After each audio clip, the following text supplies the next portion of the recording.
Katie Tunstall in the big lounge at the Crystal Ballroom tonight, and that's the opening song from your new album, and you said you were going to tell us about the spelling of it, but I just wanted, the pronunciation was what was driving me crazy. Okay, well, it's called Umanak Song, and Umanak is a pretty incredible settlement in the Arctic Circle in Greenland, and I was lucky enough to take a trip up there just at the beginning of the process of making this new record.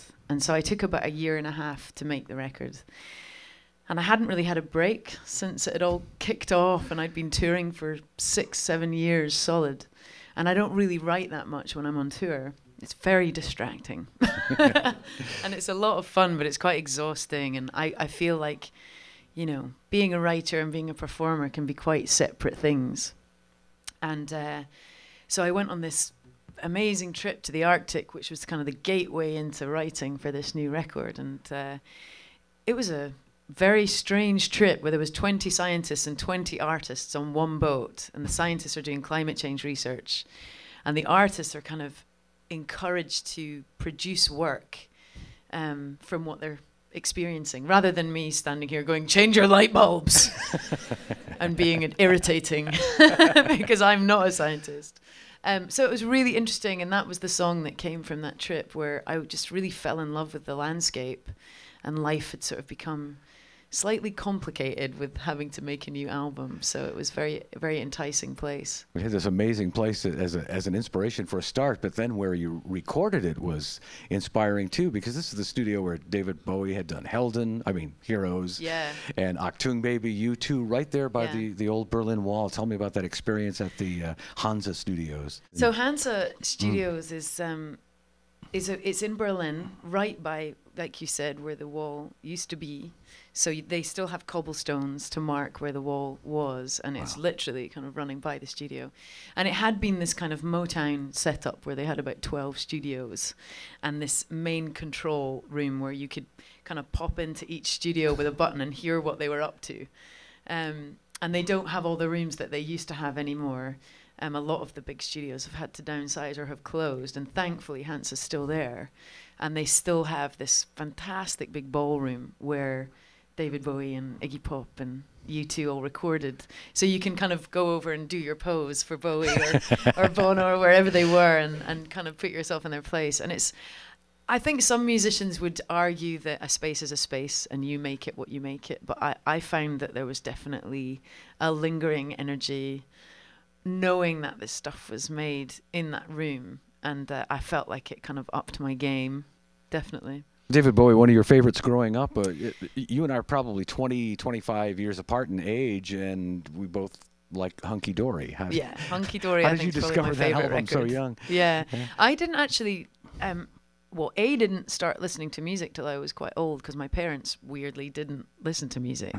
I started off as a musician, as a player, and it was only my kind of mid-teens when I actually started listening to music full tilt. And Hunky Dory, I don't think I got until I was maybe 20 or something. So it was quite funny, because a lot of friends would say, you know, oh, you're so lucky you haven't heard it yet. So they'd be like really excited for me to hear this record. And I just instantly fell in love with it. It blew me away. Amazing. Well, it's kind of a nice coincidence. Your album is called Tiger Suit, and this is Halloween. I know. So it's a very special night on the Tiger Suit tour, I would think. It's great. It's just also quite amusing, because I've not played here with a band for 2 years. We finished off in South America in 2008, and we'd done a couple of great tours here of old theatres, and we did an acoustic tour, but it was 2008, and so this is our first gig for quite some time, and I have to spend it dressed up. It's like as if I'm trying to reinforce people, like, this is what I look like. I'm going out completely unrecognizable this evening. And how is the new band? The new band is very exciting. I still have the same drummer and the same keyboard player, because the keyboard player actually, I've used more electronica, which was another reason why Berlin was a great place to go. Lots of synthesizers, but it kind of really adds. I was worried it would take away from the emotion, and actually I found the right instrumentation to really add to the emotion and the intimacy of the stuff, because it still sounds like me, I think. And my keyboard player is actually a total synth whiz kid, so he's great. And there was a band, popular band through the 90s and 2000s called Ash. I don't know if you remember them. They had a couple of big hits called Girl from Mars and Burn Baby Burn, and they had a female lead guitarist, which is still sadly a big deal. It's so uncommon, and Charlotte Hatherley is her name. She's now playing in the band, so Excellent. It's fantastic having someone who can play that well and someone who can do all the backing vocals as well that the boys can't quite reach unless they hurt themselves. Now, is Halloween in Scotland as big a deal as it is here? I'm really jealous actually of the US Halloween, because it's still very much a kind of kids exercise in the UK, where it's all about children dressing up and going around to neighbours' houses and trying to get money, and they get fruit and they're desperately disappointed.